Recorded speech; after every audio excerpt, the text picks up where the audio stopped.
Muito bem, então retomando as atividades, como eu já disse, aqui no Seminário, a Retomada da Indústria, uma estratégia de longo prazo. Agradecemos mais uma vez aos parceiros da Abdib e da Fipe nessa iniciativa, Siemens, ABDI, VEG, ABB, Oxiteno e Tenares. Registramos ainda nossos agradecimentos aos apoiadores, AB Eólica, ABEME, Abifer, Abimac, Câmara Brasil-Rússia, SEBRE, Centro de Estudos do Novo Desenvolvimento, FGV, IBP, IED, Cimefre e Sinaenco. Teríamos criado na América Latina uma nova armadilha da renda média. Esse é o assunto da palestra que nós teremos agora. Nós lembramos mais uma vez aos presentes que as perguntas podem ser feitas durante a palestra, sempre por escrito. Basta levantar a mão que as nossas recepcionistas irão até os senhores para retirar as questões e já então encaminhá-las ao final para o palestrante. Chamamos então ao palco, recebam aqui nesse palco, ele que é professor da Universidade de Cambridge e também da Universidade de Santiago, Dr. José Gabriel Palma.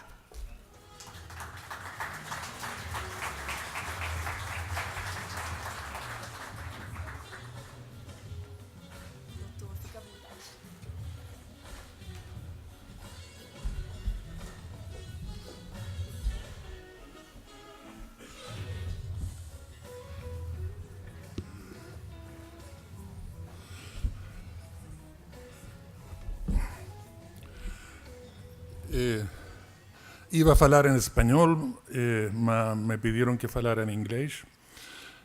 Casado con carioca, 40 años, así que gosto muito de falar portuñol, pero parece que tengo que falar inglés hoy día. Thank you very much for the opportunity to be here. It's always a pleasure. And the subject is, I'm going to talk today, is trying to understand the depth of the problems that we have today in Latin America, not you only in Brazil, but we in Chile and everywhere else in Latin America. And the key idea that I'm going to discuss, or the implicit idea that is going to be throughout the presentation, and is this most famous of all theorems within neoclassical economics, which was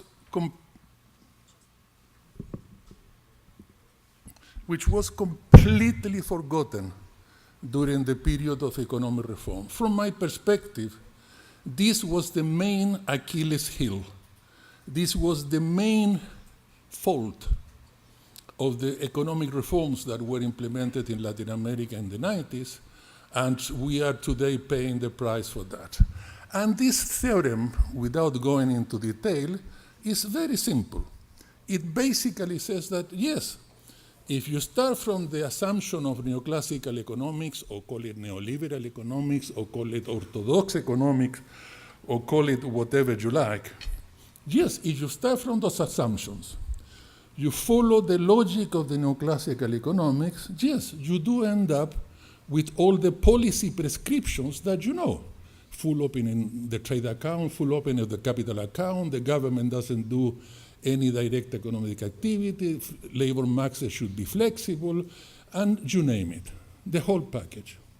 But what Lipset and Lancaster demonstrated, and this was in the late 50s, it was very simple. It says that it's just one, if only just one of the Paretian or the optimality assumptions do not hold. If there is any market distortion, if there is any market failure, if anything there is not according to the whole logic of the Paretian propositions, all other optimum conditions, meaning if you have open trade and you have to trade with China, and they have industrial policy, and they have all the distortion that you know exists in China, you not only have to rethink trade policy, you also have to rethink financial policy. You also have to rethink labor market policy. You also have to rethink the role of the state. You also have to rethink industrial policy. You also have to rethink trade policy. And that was the main problem, and Chile was the worst, because economic reforms were applied in a completely fundamentalistic way. Basically, the package was applied irrespective of all market failures, all market distortion. I mean, imagine in Chile, we applied the policies in '73, when the international financial markets had nothing to do with what they are today. China and India were still half asleep, when the world was a different type of animal. And the same package is supposedly still be today, nearly 50 years later, valid, irrespective of financial markets becoming what they have become, this Frankenstein that we had built in international financial markets, despite the fact that China and India has completely transformed international trade. Despite everything, we are still applying the basic same policies. Central bank independent, exchange rate flexible, the trade policy is exactly the same, no capital controls. Basically, what we, as opposed to what happened in Asia, one of the key characteristics of economic reform in Asia is that they were anchored in today's world. They were adapted and anchored in today's world. But when you do economic policy in a completely fundamentalistic way, as we did the economic reforms, and not for the first time, because before there was a lot of fundamentalism as well, when you do it like that, basically that package that theoretically is the optimality from that perspective, in practice, become highly inefficient. And this is basic, I mean, the Iberian tradition doesn't help, okay? Basically, is the adaptability to change what we have really lacked. And the price of that, plus other things, is not minor. Look at if we compare the GDP per capita of Brazil versus India, okay? As you know, here in Brazil, you had a highly successful, at least growth-wise, economy, and Brazil's GDP per capita started roughly in 1960, about 11, 12 times that of India. It went all the way to nearly 21. But look what happened afterwards. And India, believe it or not, is a member of the same planet. Believe it or not, has to do with the same financial markets. Believe it or not, has to deal with the same stability of commodity prices. Believe it or not, they have to deal with China next door, which is not a minor competitor for a lot of their exports. So the issue is that unless, I mean, here what I'm trying to talk, there was a great Italian political philosopher, Antonio Gramsci, and he always said that this kind of battles about whether we should change economics policy, for example, they are won or lost at the level of ideology. Unless we really realize where we are and how bad we are doing, all of us in Latin America, unless that idea really sinks, I don't think there is any hope that we're going to start doing the re-engineering of policy making, the re-engineering of economic policy, which today is absolutely essential to come out from where we are. So this is not a sort of melancholic type of depressive view of the past.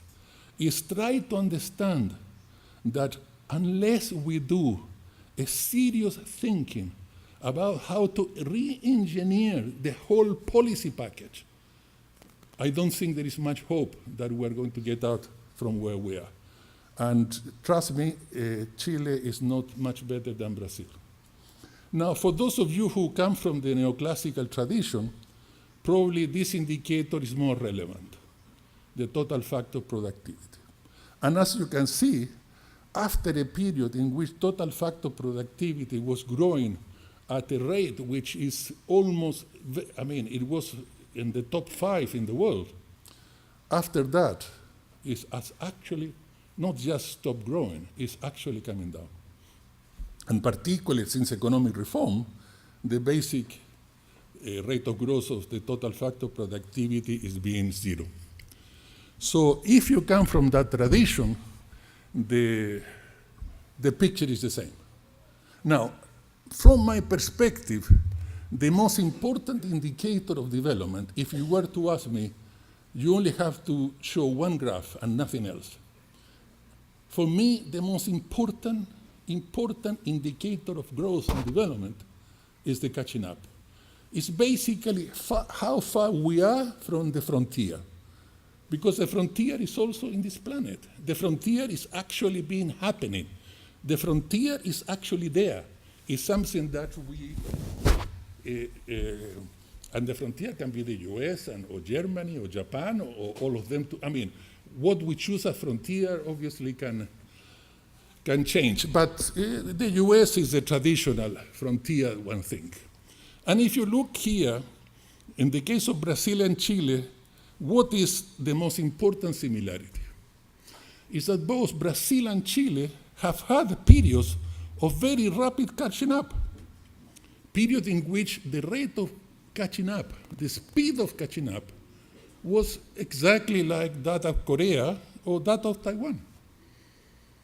It's not that Latin America we cannot grow. The key characteristic of Latin America, and all of it, there's not one exception, is that we can never sustain growth when we're experiencing growth. Every experiment of economic growth in Latin America has had a temporary span. After the case of Brazil, the longest was 15 years. Chile, 86, 98, 12. Mexico, early 60 to about 73, 74. Even Argentina had some growth a couple of times, part in the 90s and part in the 2000s. Peru, the same. Colombia, the same. But not one Latin American country has been able to sustain that growth in time. That's why what I always say as a metaphor is that Asians are marathon runners. We are just about middle distance runners at best.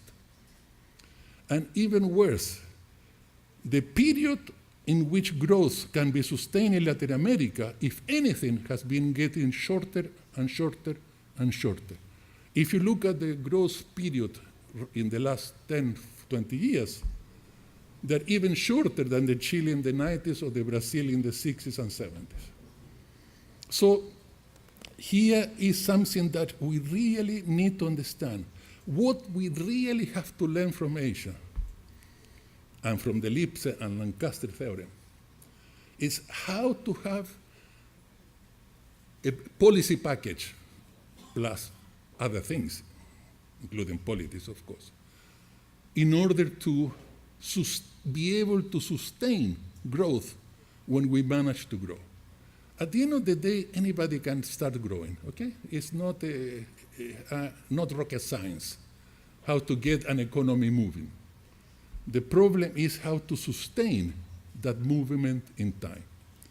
And the other thing that is very clear in this graph is not only the speed of catching up of Korea or the speed of catching up of Taiwan. Remember, Korea, it also had financial crisis. The 97 crisis was, trust me, almost as bad as the 82 crisis in Latin America. And you have to look with a magnifying glass, the 97 crisis. You have to look at it with magnifying glass. They also borrowed massively in the 70s, and they also had a problem, serious crisis in 82. Look at what happened in Brazil after 82, and look at what's happened. Again, in Korea, you have to look in magnifying glass.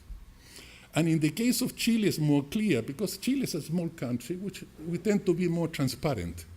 That's why I'm showing Chile not just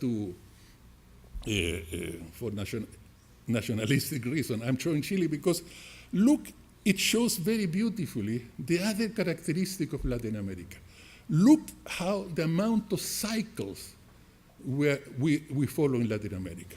It's always up and down, up and down, up and down. The only comparative advantage of Chile is simply that it recovers quickly after a crisis. That's all. The economic growth of Chile, the famous that everybody talks until today, 86, 98, was entirely the recovery from the 82 crisis, entirely. But the minute that we go to our historical trend, which is roughly stability, look what happened. We ran out of oxygen. In Chile in 98, we didn't have a financial crisis. We didn't have a political crisis. Nothing happened. There is no exogenous reason to understand why growth decelerated in Chile from 6-7% Asian style to what? 1-2. There is nothing that you can blame, something that economists were very good at, always finding some exogenous reason to blame for our mistakes. We just ran out of oxygen. And that then we continue in the historical trend. So in summary, Chile, in this period of 60 years, we had moved just 2 to 3 percentage points. The whole advance we have done in 60 years is 2-3 percentage points. At that speed, we're going to catch up with the US in 2 more millenniums. It will take us 2 millenniums to catch up with the US. So even those countries that have not done reverse catching up, and Chile is the only one, it's nothing really to write home about. It's nothing like to feel very proud about. I mean, all these Chileans that go around Latin America just telling people, just do what we do and you will be fine. Well, trust me, the last 2 decades in Chile has been one of productivity stagnation, rate of growth minimum, and we had the massive advantage of the commodity cycle. It's very different from Chile that the price of export of copper was less than $1 per pound in 2002. It went all the way to nearly 5. And what is there to show about commodity cycles? A tiny beep there, and then we're back to the same. So why do we have so many cycles? Maybe monetary policy, exchange rate policy, fiscal policy in Latin America, there is something there that we catch up every cycle that is around. There is no cycle in the world economy that we don't dive into the cycle. But Korea and Taiwan and other Asian countries, they seem to be remarkably good at managing cycles. Even their own financial crisis as Korea in 97. So we have to think about re-engineering the whole lot. And since we're comparing with Korea for the time being, this is exactly the same, except that now, I don't know if you can see the graphs, maybe I can put it a bit more,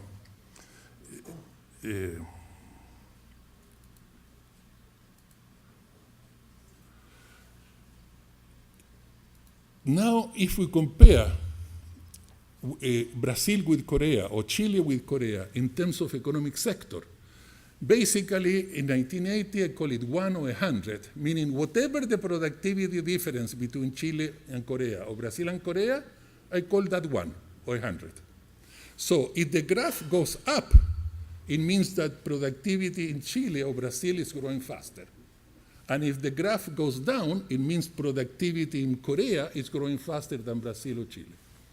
And starting with Chile, look at agriculture, look at services, and look at construction. Unfortunately, Korea doesn't have mining, so we cannot compare. So all what has happened in Chile that we are marginally better than the rest is that most economics, and mining for sure, if it exists in Korea, will be the same, that we kind of, as they say in English, we more or less can keep with the Jones. We more or less can keep with Korea. It's not, all 3 of these have gone down, but very little. Agriculture almost nothing, services almost nothing, and construction productivity. So somehow, the rest of the Chilean economy is more or less capable to follow Korea. But, as we saw before, look at Korea and look at Chile, or Taiwan, which is the same. So, I mean, it's not rocket science. What is the problem, okay? Look at manufacturing. Look at productivity in manufacturing in Korea. The difference, whatever it was, today is 4 times larger. And with Brazil, is 7 times larger. 7 times larger. So whatever the growth of productivity in Brazilian manufacturing, which we're going to see is not very dramatic, multiply that by 7. And whatever the productivity growth in manufacturing in Chile, multiply that by 4, and that's Korea. So obviously this doesn't prove causality, okay? But it's very much indicates that it seems that manufacturing is a problem, no?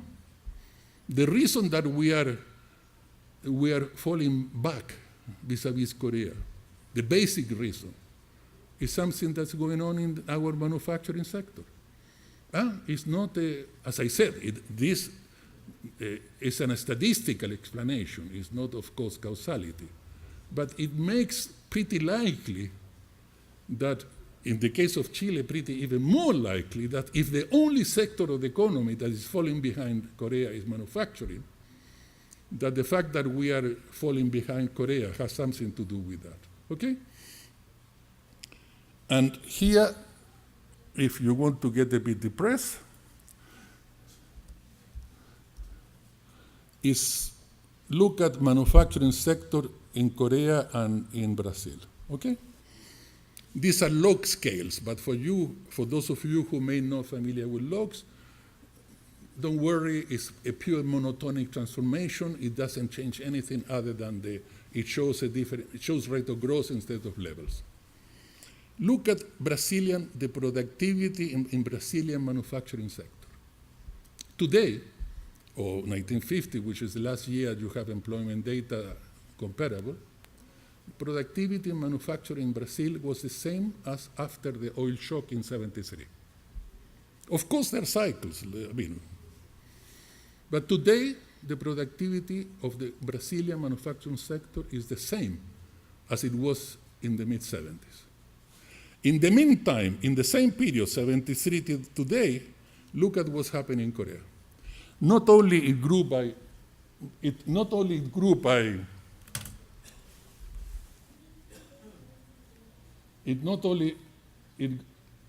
doesn't show very much this, at 6.6%, but basically today is 14 times higher. Productivity in manufacturing in Korea today is 14 times higher, while in Brazil is the same. And if you look in manufacturing output, between 1980 and 2015, rate of growth of manufacturing output has been just 0.8%, meaning the aggregate is less than a third. It's roughly 30%. So today, production in manufacturing in Brazil is about 30% higher than 1980. Just 30%. In Korea, it's 15 times higher. And I said before, they live in the same planet, they deal with the same financial market, they have to deal with the same competition from China and India and so on. So, but in these things, Brazil and Chile are not alone. This is a very simple arithmetic exercise. How much did country grew in manufacturing between 50 and 80? And how much they grew 80 until 12, which is the last year there is comparable data. Okay, so if it's negative, it only means that the rate of growth of manufacturing was faster in 50-80 than in 80-2012. Okay? This is the whole world except for Asia. Emerging Asia, Japan is there. Every single country, every single region has decelerated the rate of growth of manufacturing. But the world output of manufacturing has not decelerated. So obviously, it shows the massive transformation of the world production of manufacturing. Now, for me, the most important part of the graph is not that output has decelerated. Most of you would have knew or would have guessed that. It's also not very original to tell you that the rate of growth of manufacturing employment has also decelerated everywhere, except emerging Asia. What for me is really remarkable is that productivity growth has decelerated. Now, this is, if you look at it from a pure arithmetic point of view, this is remarkable. Because imagine you have a manufacturing industry of 1,000 companies. And because of Asian competition and so on, you kind of reduce that to 60. Now, obviously, one would expect that the most inefficient manufacturing enterprise are the ones that will disappear. The more labor intensive, the one that absorb technology more slowly. I mean, simply by arithmetic reason, a process of the deceleration of growth in manufacturing, you will expect that employment will fall faster than output. Therefore, productivity should go up, not down. And except for the United States, every country in Latin America, Japan, all of Europe, and every country in the data set except for emerging Asia, not only output and employment has gone down, but productivity growth has decelerated. And as I said, this is remarkable because from a pure arithmetic point of view, it should be the other way around. If you are left with the most interesting part of manufacturing, that's the one that can survive in the new world, obviously that most interesting part of manufacturing supposedly should be the one with higher productivity and higher productivity growth. So by pure arithmetic averages, you should have that productivity growth increase. And instead of that, it actually declined. And it not only declined, look Brazil, the speed of the decline. So Brazil and Chile and the rest of America were not alone in this neglect of manufacturing, okay? This neglect of manufacturing is something which is, this is policy. It's not just efficiency on the Asian side. This is policy. And here, I think that this is a simple graph that I think it shows, for me, relatively clear the ideology that we're fighting with, the ideology that led the economic reform in Latin America, Europe, the US, and so on. This graph was a simple graph done by the founder of Acer, and was supposed to be simply about, IT products like laptop computers. And what he was saying, look, for me in Acer, there are 3 stages of production. The first one, research and development, patents, and so on, all the rents type of things, in which I get profits and rents. Profit from doing it, rents because of the intellectual property right and whatever. There's also another set of activity, which is the one of the branding and so on. Again, rents. And what he was saying, that in the manufacturing process of the laptop and so on, there's no rents, just profit. And not only profit, but kind of tiny profit margins. So what we do, he was explaining, we just abandon all that, and we just concentrate on rents on the early and later stage of production. And manufacturing, let's give it to these Chinese or these Indians, to these, and those that are happy to do the profit-only type of assembly and processing. Now, this was transformed into the whole ideology of the reform. If you look at Brazil, Chile, or US, or Europe, and so on, they're basically rent-seeking economies. All what we do are things which are basically rent-based. Natural resources, to get the rents of the resources, very little processing. We get a lot of rents because the massive increase in oligopolistic competition. We get rents because of the low level of wages. We get rents because of the, I don't have to tell you how we are being treated by telephone corporations and by active corporations. So basically, these are economies that the whole idea was that what is the forward-looking, the kind of quote-unquote the modern way of looking at the world is a world where let's concentrate on rents, activities that generate rents. And all the activities that are only profit rate based, let's leave it to these Asians. They're happy to do it. Except that those who do the manufacturing actually are the ones that are growing, and those who do rents, they create a lot of billionaires, but the economies don't grow. Basically, of course, if you generate a lot of rents, and they are captured in the way that they are captured in Latin America, with other massive wealth inequality, yes, of course, you create a lot of billionaires. But what about productivity growth? What about GDP growth? What about other things that are also interesting? We have basically, in other words, the neoliberal ideology has had a massive contempt for manufacturing, has always looked down on manufacturing. It's almost the opposite of what happened before. For them, manufacturing is, think of Mexico Maquila, that's manufacturing, just assembly things, and anyway. Low-income countries and, well, Mexico, because of the US, they can do it.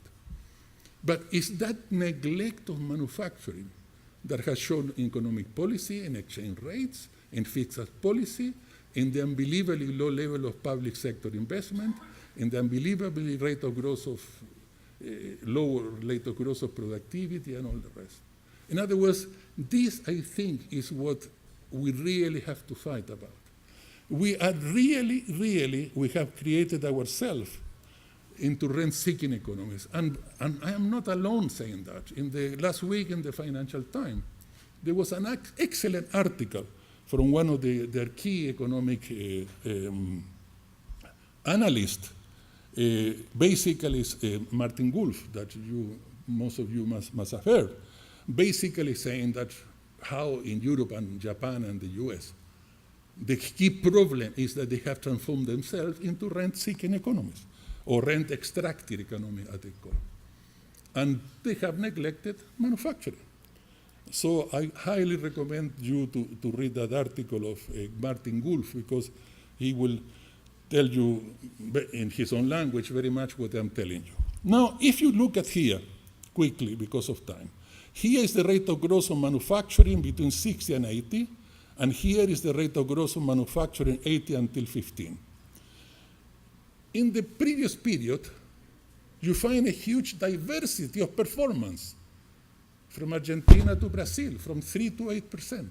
A huge diversity of manufacturing growth in Latin America, in Europe, the US falling behind, Japan and Germany and many other European countries catching up. There was a huge variety.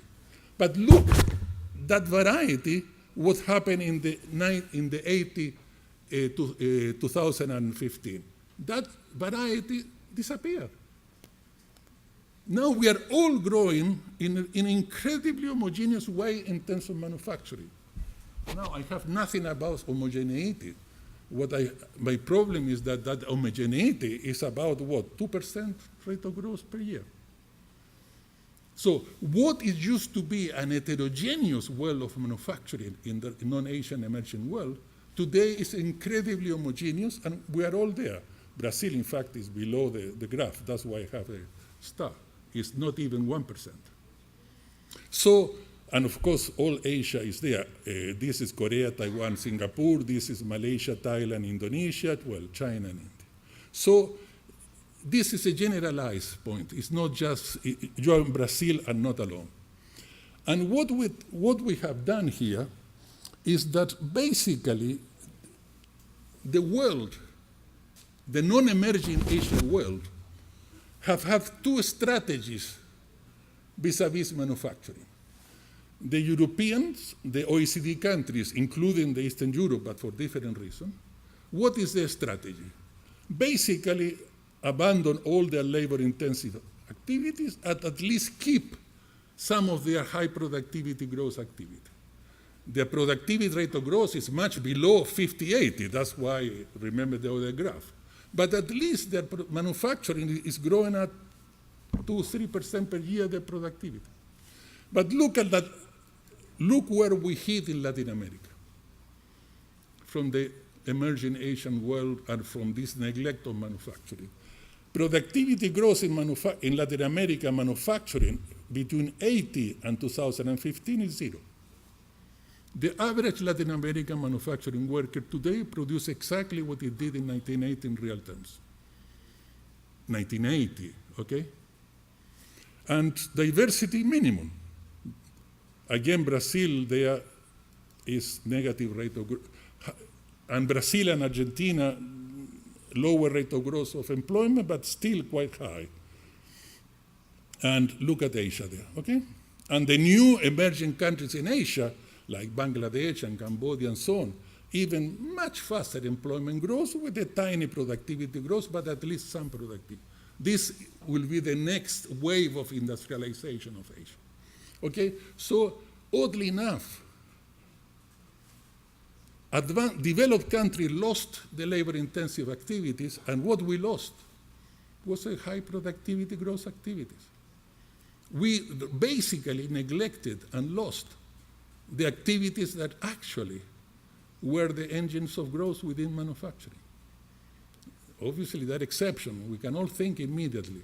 But on average, we lost the really interesting part of manufacturing, and we were left with the least interesting part of manufacturing. So the catching up is why some are catching up, and the note is not the best kept secret on earth. You have already seen Brazil before, but you are not alone. Look at Mexico and Argentina. Reverse catching up, okay? Look at Hong Kong, Singapore. They have already overtaken in productivity levels at the US. Meaning what Chile will take 2 millennia to do in catching up with the US at the current speed, 2 millennia, Singapore did it in 50 years. In 50 years, Singapore started on its Independence Day at the same level than Chile. By chance, the productivity graph Singapore-US was exactly the same than Chile-US when Singapore got independent in the early 60s. 50 years later, it had caught up with the US. Again, remember, the same planet, same financial market, same commodity instability, not Singapore, but other Asian countries, trust me, same political mess, much higher level of corruption, even if you can think that they can be even higher. Well, in many Asian countries, it's much higher. Several problems of governability in Asia. Think of India. Your political system is a sort of orderly political system compared with the Indian one. So there is no easy explanation, okay? It's not simply. And of course, even Malaysia, with all the problems of Malaysia, is currently half the level of the US. It started here like Latin America in 20-something.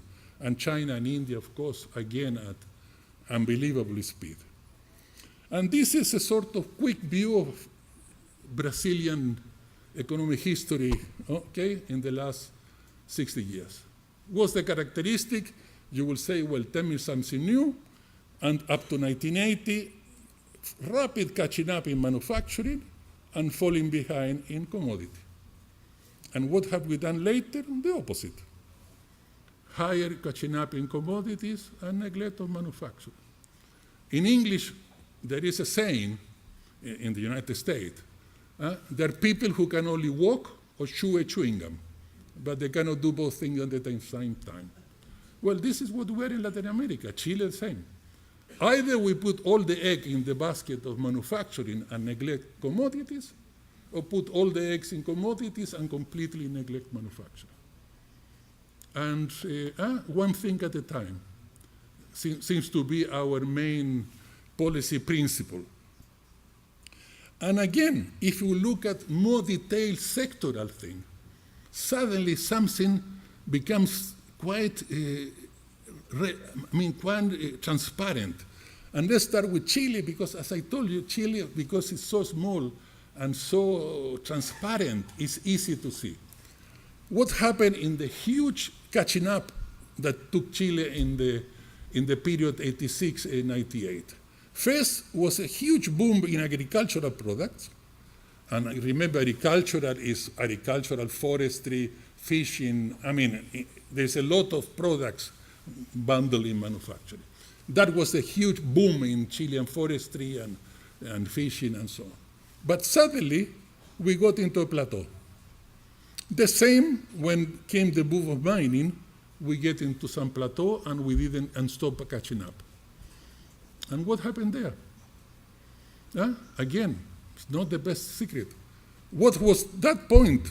That was the point in which commodity extraction was completely competitive at world level.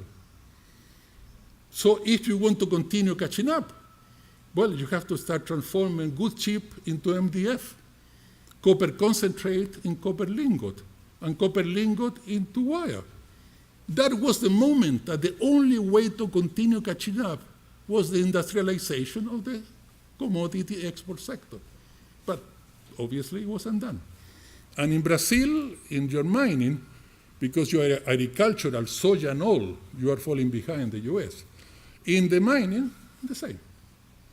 So part of this thing that in Latin America we are middle distance runners becomes here a little more clear when we run out of oxygen.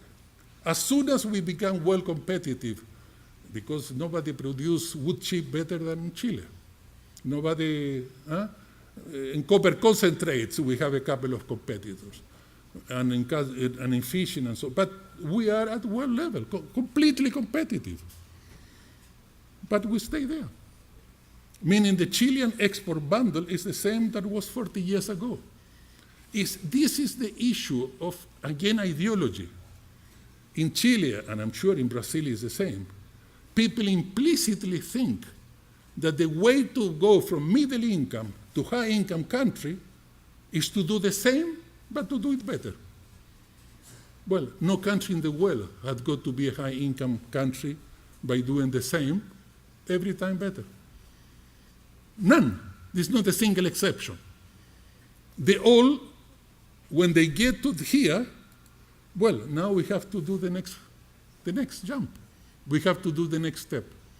And markets may be very good sometimes to resource allocation and short-term decisions, but market has never been a good guide for the moving forward, the one step into the other.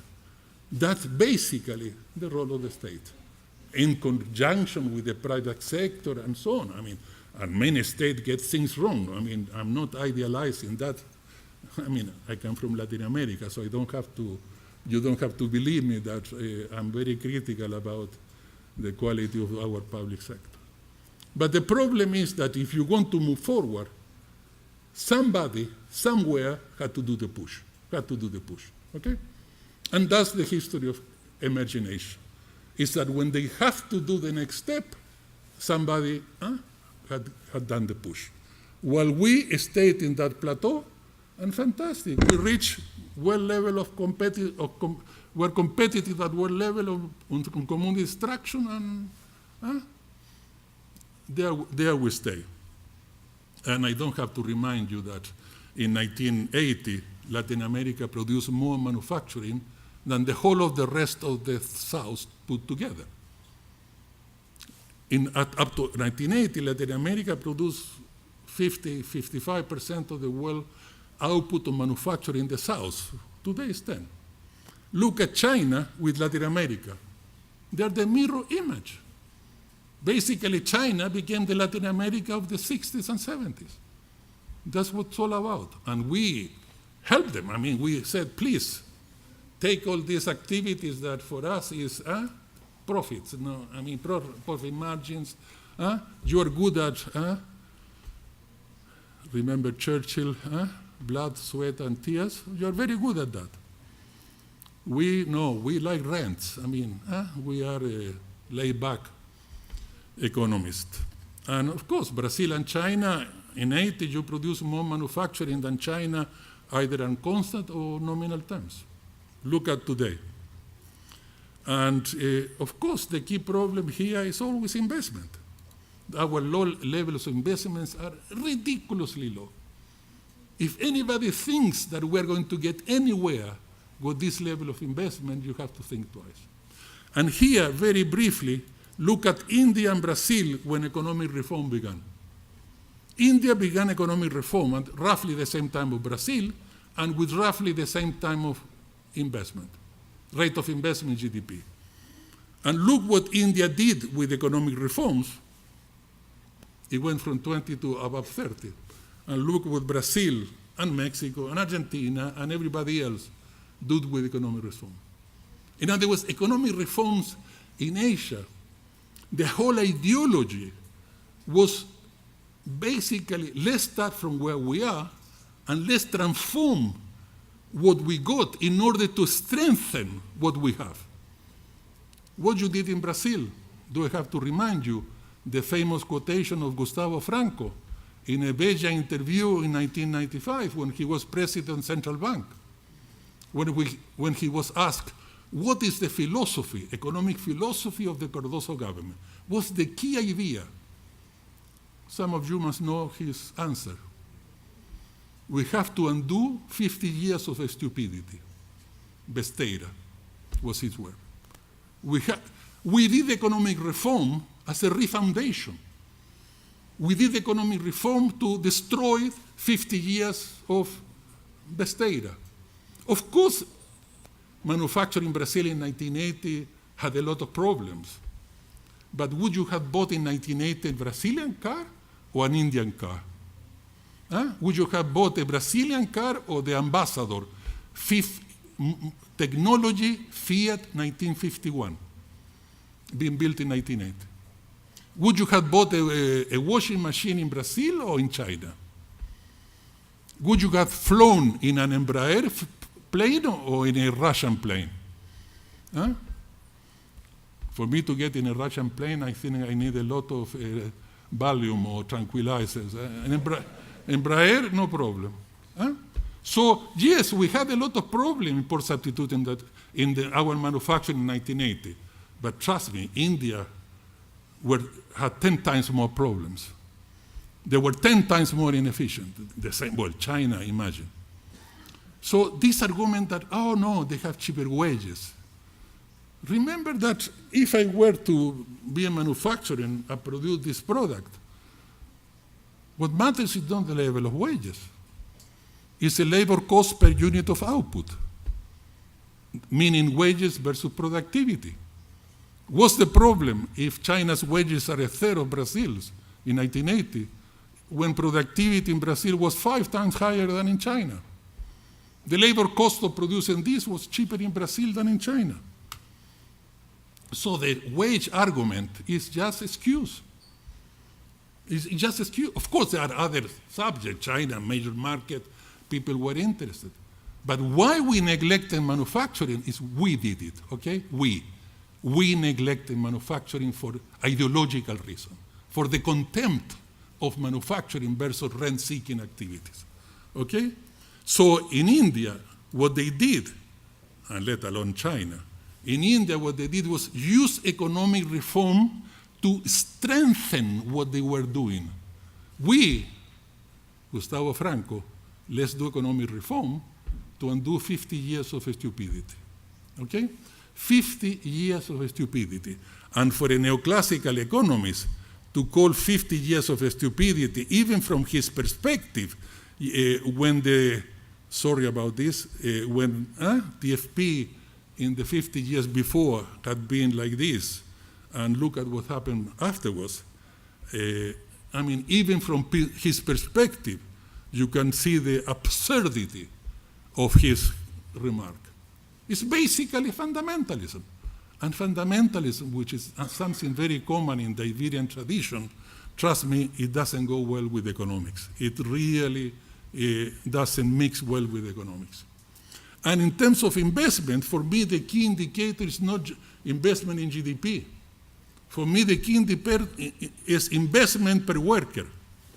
If any worker in the production line, his productivity is about the machinery, the thing that he or she has next to, and those of you who do econometric of growth, no, investment per worker is a much better explanatory variable than investment by GDP. But look, investment per worker in Brazil, the red one. Today is below what it was in 1980, below. What happened in Mexico? The country that has the highest rate of foreign direct investment per worker in the world. Investment per worker today is below what it was in 1980. Argentina, well, not surprisingly, below what happened in 1980.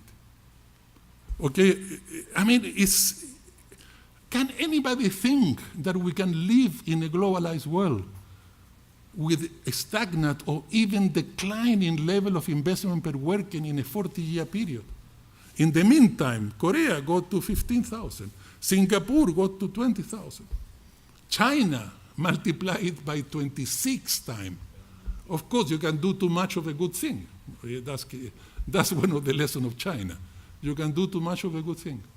But can we really compete in a globalized world with a stagnant or declining investment per worker when our competitors in Asia have increased by 5, 8, or double digits, and China 26? Obviously not, okay? It's not rocket science. I'm going to miss that because of time. And here is one of the novella that we tell each other in Latin America. Foreign direct investment. That will solve everything. We spent the whole import substitute industrialization period hoping that foreign direct investment was going to increase productivity, open up the economy, begin to export manufacturing. They were going to do it. They didn't. What happened now? Let's wait for foreign direct investment. They are going to do what we are unwilling to do. Well, since 1992 until today, $3 trillion, $3 trillion, million dollars of foreign direct investment has come to Latin America. 3 trillion. Look at investment rate. Nothing. A tiny bit here in the commodity boom. Nothing. Because it only came to buy existing assets. The moment they came to Latin America, it became to, Santander behaves like they do in Britain, or they do, or behaves like how they do in Brazil or Chile. So it's not an argument against foreign direct investment, trust me. But let's start thinking that we have to do things, okay? Let's not sit and wait for this Penelope type of thinking that suddenly foreign direct investment will come. And of course, foreign direct investment doesn't bring much to investment, but look how the profit repatriation has increased in Latin America since the commodity boom. $1.7 trillion had gone out of Latin America in terms of profit repatriation of the foreign direct investment. And in terms of portfolio flow, also by chance, the same. $1.7 trillion of portfolio investment has come into Latin America. And what do we have to show for it? What do we have to show for it? And if we compare economic history, of course, the period of growth in Brazil, 64-80, and the period of growth of Chile, 86, 98, is not rocket science to understand what happened. Your investment per worker there was growing at, 6%, and here in Chile was growing at 10, okay? How to achieve that kind of expansion is not very difficult to understand. The issue is how to sustain it. That is the issue that we have to learn. That is the economics that we have to learn. how to sustain that kind of expansion when we have it. And of course, part of the story is that in Latin America, we are the best at employment creation.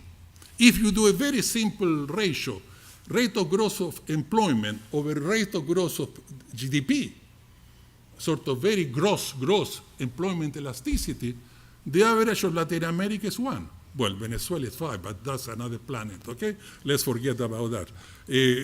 The rest of Latin America, the average is 1. We are able to produce as much employment as GDP. Every unit of GDP growth is able to generate a unit of employment growth. The rest of the world, at most, is half.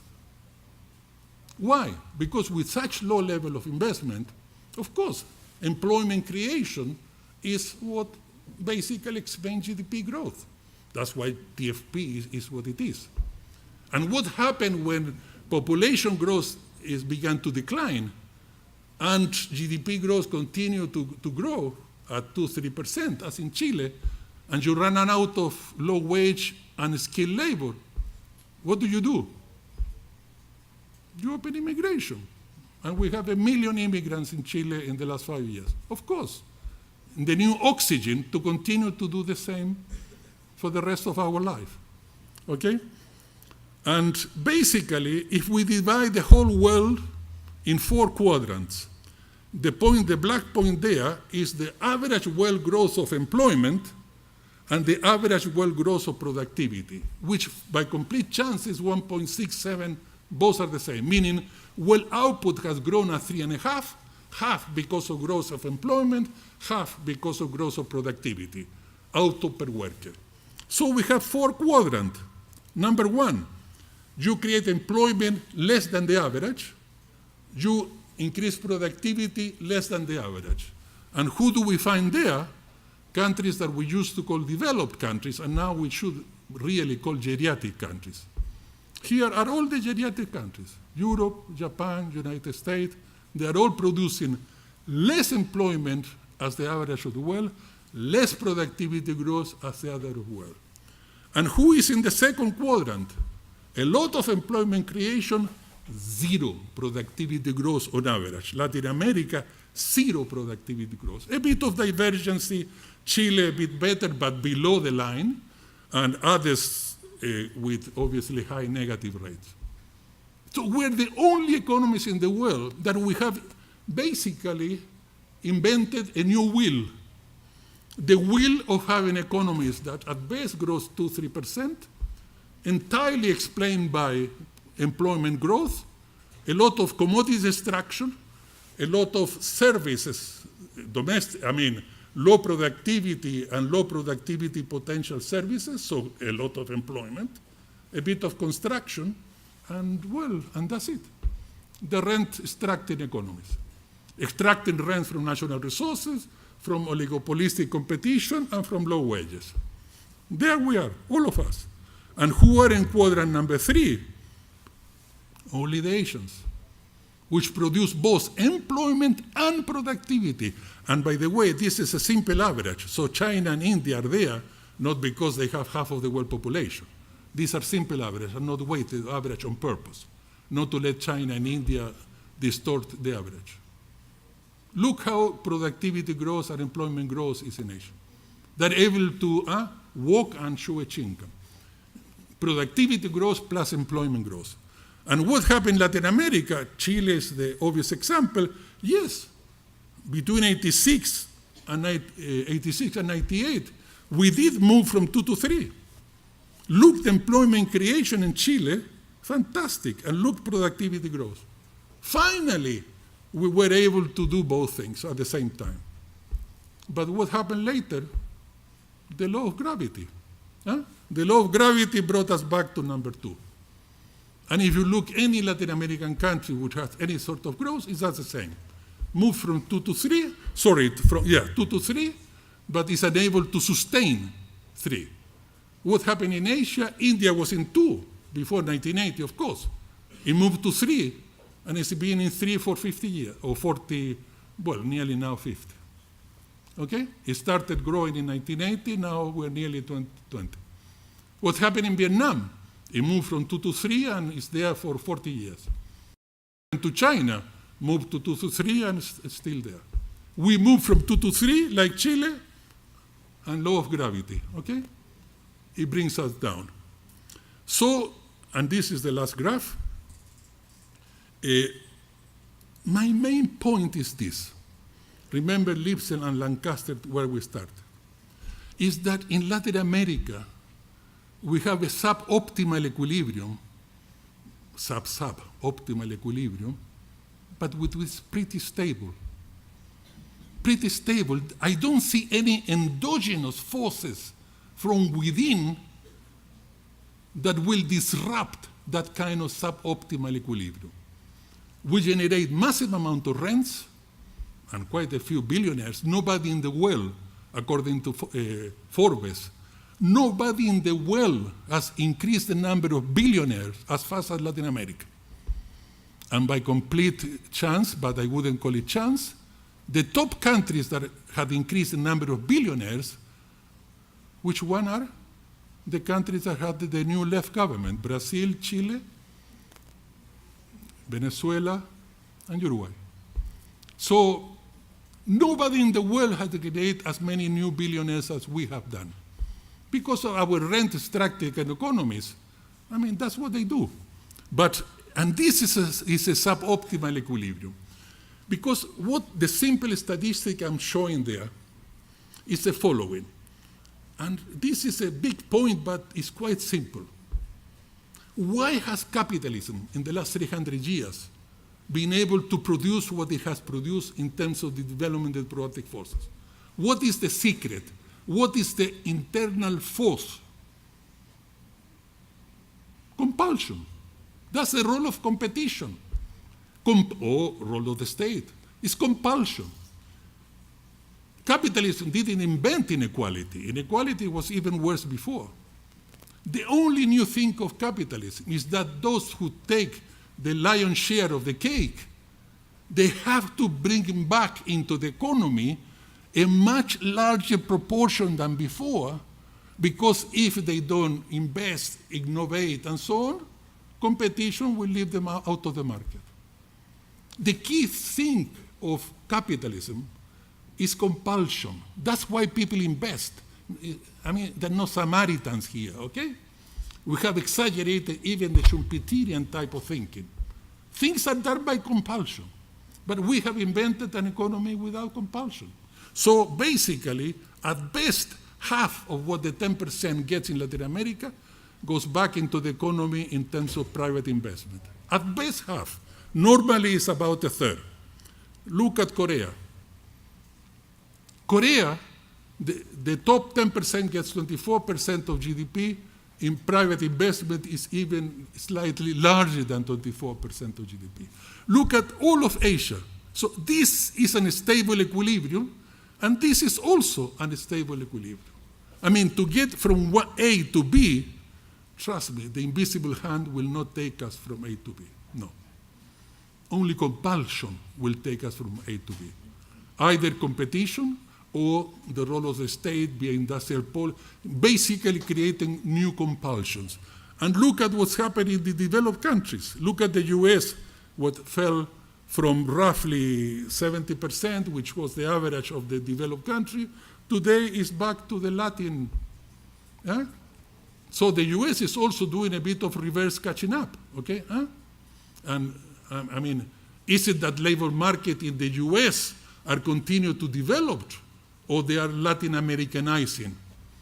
Is our labor markets transforming themselves into the more civilized labor market of the advanced countries in the 60s and 70s? Or are we continue with our labor markets and the US is Latin Americanizing, okay?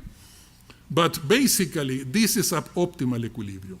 And that suboptimal equilibrium is stable. That's the point. There are too many new billionaires. There are too many happy people. There are too weak states happy to basically continue with the same thing. Basically, I don't see anything within. So if every Latin American, I'm sure Mushtaq mentioned this in the morning, we have never in Latin America needed more disruptive leaderships, but not of the Trump type, of course. Not to mention a Brazilian name, because it's ill. I mean, we need disruptive leadership, but of a Roosevelt type, okay? That's what we need. Disruptive leadership of the Roosevelt type, just to give you one name. So basically, for me, following Krugman, productivity is what really matters. And there is nothing that we're doing worse than productivity. Average productivity growth for 40 years, 0. Average productivity growth in manufacturing for 40 years, 0. I mean, how worse can you get? I mean, are we going to finally get it that we need to re-engineer the whole package of policy, or are we keep idealizing, in case of Chile, the 90s, which are part of our prehistory?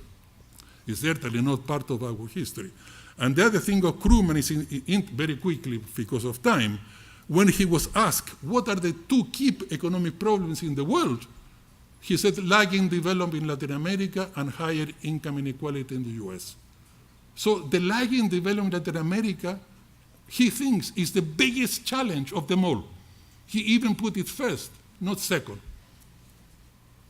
And, well, we have to give the answer, okay? He's not to give us the answer. We have to give us the answer. And here is where we failed. This is basically our Achilles heel. This is where we have to learn from Asia. Those who succeed are not really the strongest of the intelligence, okay? Narcissism is not very useful in this sense. And we are, Ortega y Gasset. Do you know how Ortega y Gasset define Latin America? It's too many self-satisfied individuals that like to look at reality as a mirror of own contemplation. That's what Ortega y Gasset, too many narcissistic people. And believe me, there are still too many narcissistic people. But what we need is to be responsive to change. And that is where we fail. And this is what I would add to that really the illiterate of the 21st century are not those who don't know how to read and write, because everybody does. Are not those who do not learn. Everybody can learn. The illiterate of the 21st century, and there are a lot in Latin America, is those who do not know how to unlearn and relearn in order to adapt to change. That is my main point today. That is, and of course, to go back to Richard and Lips and Lancaster, that is exactly what we need to do. Exactly, we have to unlearn and relearn to adapt to change. Otherwise, we are going to continue forever in this suboptimal equilibrium, which obviously keeps a few people very happy, the middle class up to their neck, and the workers with their level of wages.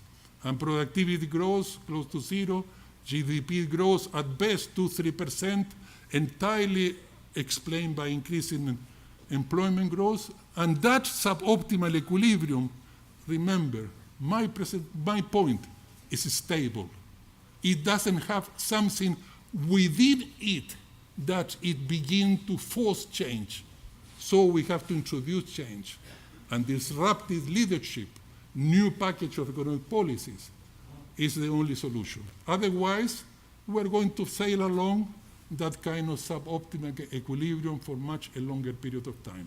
Thank you very much.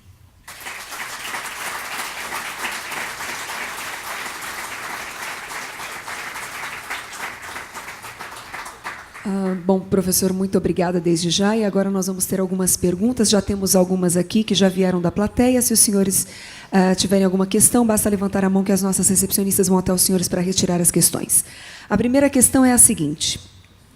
A competitividade da indústria depende de um câmbio ajustado. Porém, isso não é suficiente. Precisamos... Slower. I'm sorry. Ok. Melhor aqui. Do you understand? He estado casado 40 años con carioca, portugués. así que algo de portugués entiendo. Puedo intentar español, pero mi español no es muy bueno, pero puedo intentar. Bueno, voy a hablar despacito. A competitividade da indústria depende de um câmbio ajustado.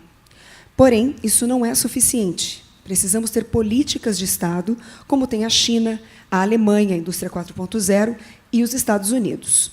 Como fazer isso se políticas como essas são custosas e não interessam ao sistema financeiro?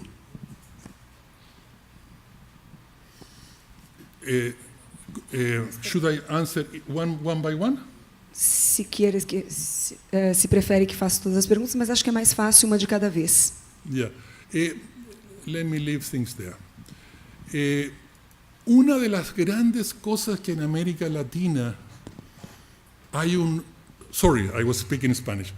One of the things that we need to learn in Latin America, that industrial policy doesn't have to be expensive. Why do we always think about industrial policy as giving subsidies to industries or people to do what they want? In Chile, the top 1% gets 1/3 of national income. Do they really need even more money to do something useful? In Brazil, according to your preliminary tax return studies, there's a brilliant one, because neither Chile nor Brazil has opened up their tax return to do the proper income distribution study, but there are indirect ways of doing it. And two excellent Brazilian economists show that in Brazil, the top 1% gets 29% of national income. Do they really need even more subsidies to do something useful? For example, my ideal industrial policy in Chile, again, simple country. We export in copper twice as much what Saudi Arabia does in oil. But all the multinationals only export copper concentrates. Do you know what copper concentrate is? You put the dynamite, you break the rock, you put the rock in a truck, the truck goes to a chancadora, goes to a smashing machine, gets powder, you threw the powder into water, copper is hydrophobic, so run out of water, but it cannot fly, so it floats. You threw a couple of chemicals to stabilize the flotation, you take that cream, and you dry it in the sun. That's copper concentrate. And that's what we export. So my policy, been fighting in Chile for 40 years, but I am almost in minorities one, is very simple. Put a royalty of 40% of export of concentrate, 20% of export of copper lingot with a 99% purity, and 0% to the export of wire. How much you have to, what is the public expenditure result of that? It's positive. Those who don't do it have to pay the 40% royalty. Those who only do the lingot have to pay 20. And those who do the wire don't pay anything. There is the best industrial policy in Chile, and doesn't cost a penny to the public sector. On the contrary, it produces revenue. You have to produce compulsion. Remember, this is not a well of incentives. This is a well of compulsions. If you want to be in capitalism, as you obviously do, this is a well of compulsion. Nobody does anything unless they have to do it, okay? So, industrial policy has never been about subsidy. It can be. That's the big mistake we did before 80. We not only gave subsidy to anything that moved, but we gave it in a permanent way and not tied to performance. So a company will keep having the subsidy no matter what they did. The lesson from Asia is every incentive has to be temporary, and tied to performance. So the idea that we cannot do industrial policy because the public sector is what it is, I'm sorry, that is mistaken.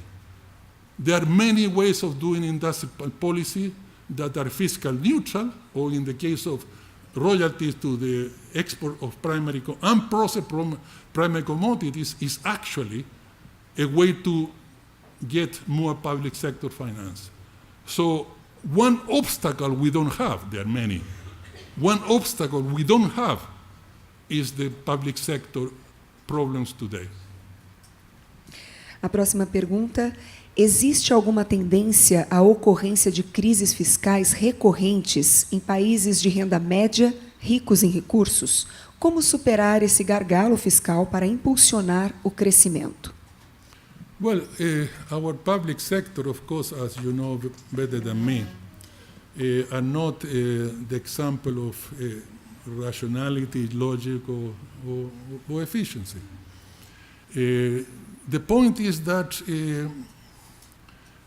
well, in the case of Chile, it's pretty obvious with the royalty on copper.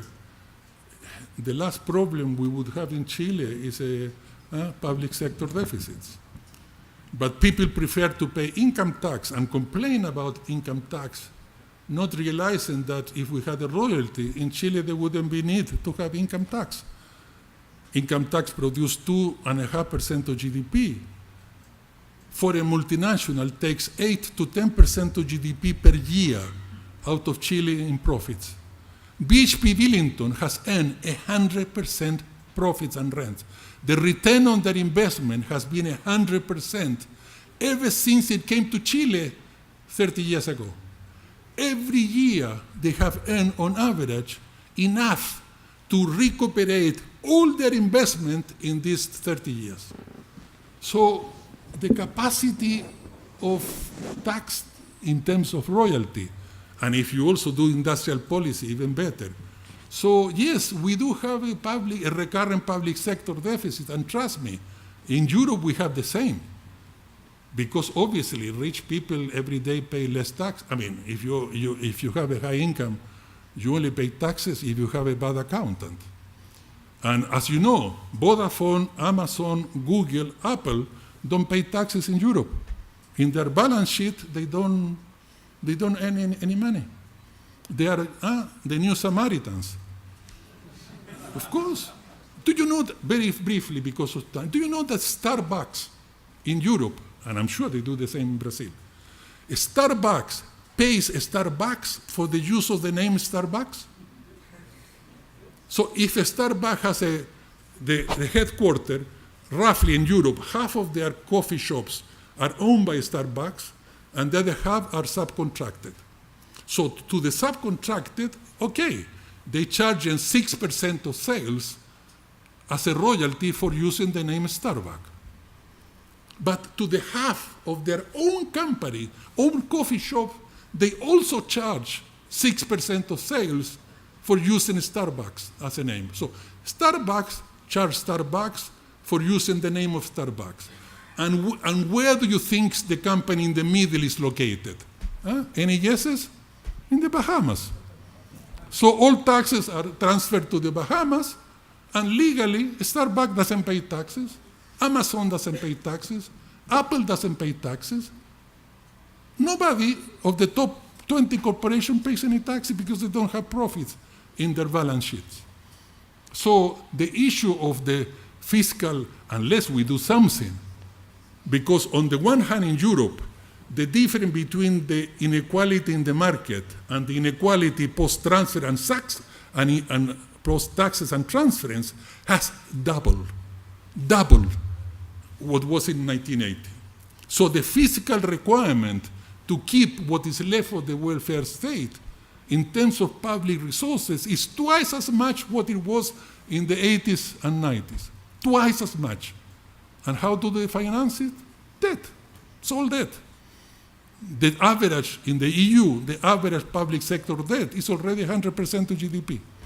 And in many countries, it's well above 100% of GDP. So unless you do something, your fiscal constraints, if anything, are going to grow. Because as I said, the high-income groups and corporations, they only pay taxes today if they had a bad accountant. Okay? My next-door neighbor, his house is registered in the Bahamas. So when I go, my children will have to pay inheritance taxes. His children will not have to pay inheritance because the same company will own the house. All what will change are the owners of the company in the Bahamas. So my next door neighbor laughed at me and said, why don't you do the same? And why don't, I mean, today you pay taxes if you had a bad accountant, or if, like me, you're a bit lazy to do all these things. But at the end of the day, the fiscal deficit, if anything, are going to get worse, because the welfare needs are growing very fast here and there, but the collection of taxes are, at least income tax on the top, are falling rapidly.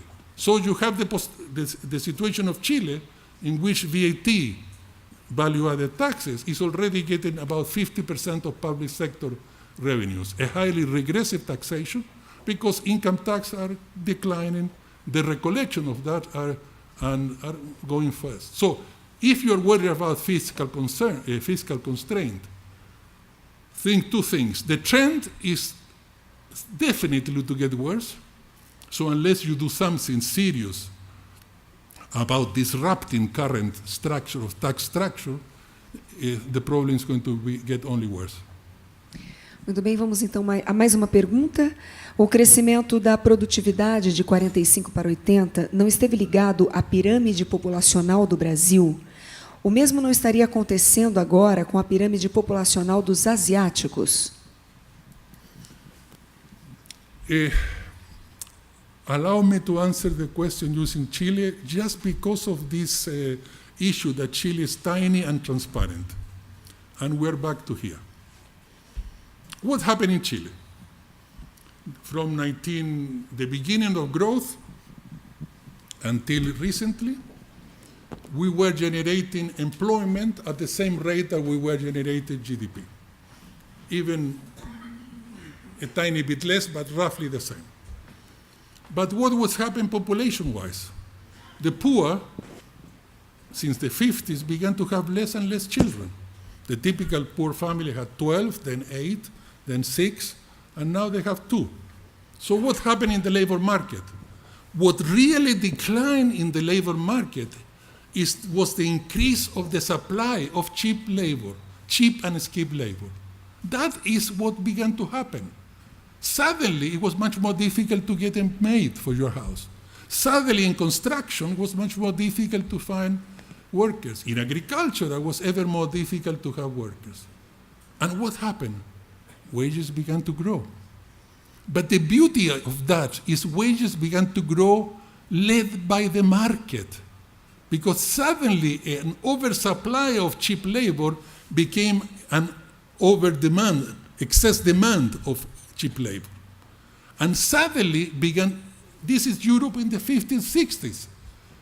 Suddenly there is a massive scarcity of cheap labor. And therefore wages began to grow.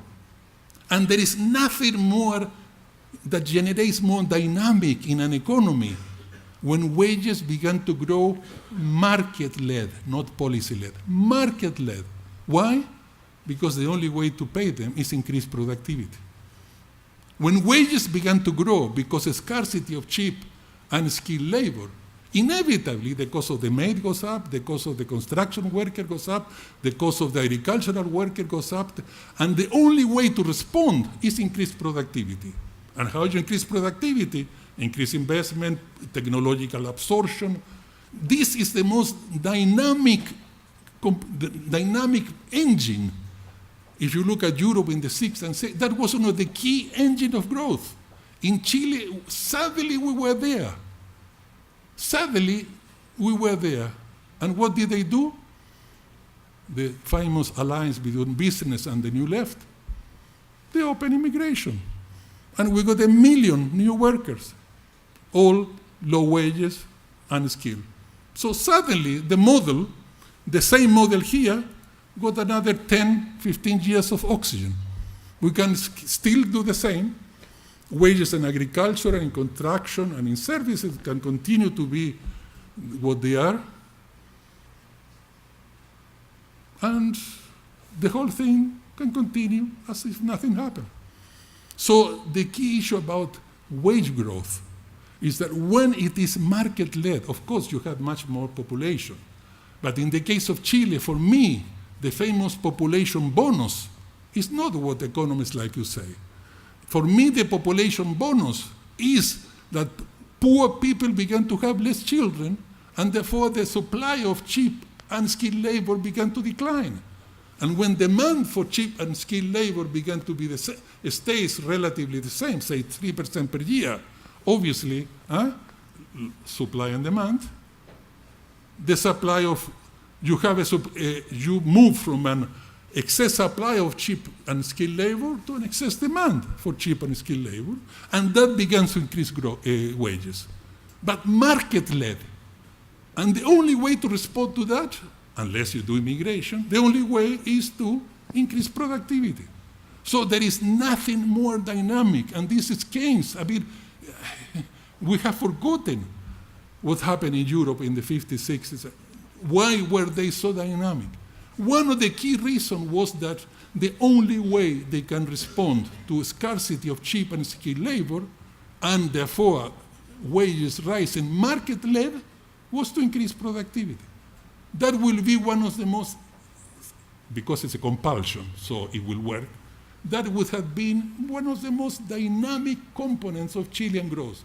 Chile productivity, we will have to accelerate.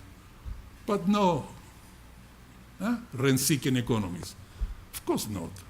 We open immigration. We got 1 million new workers, all happy to work at the minimum wage or even less. So we gave oxygen to unstable, suboptimal equilibrium. We gave it 10 years of oxygen. So we can still do the same. Agriculture can keep having workers at minimum wage. Construction can keep having wages at minimum wage. The middle class can keep having their mates at 2 minimum wage, and the whole thing can continue forever after in the same rent-structured economy.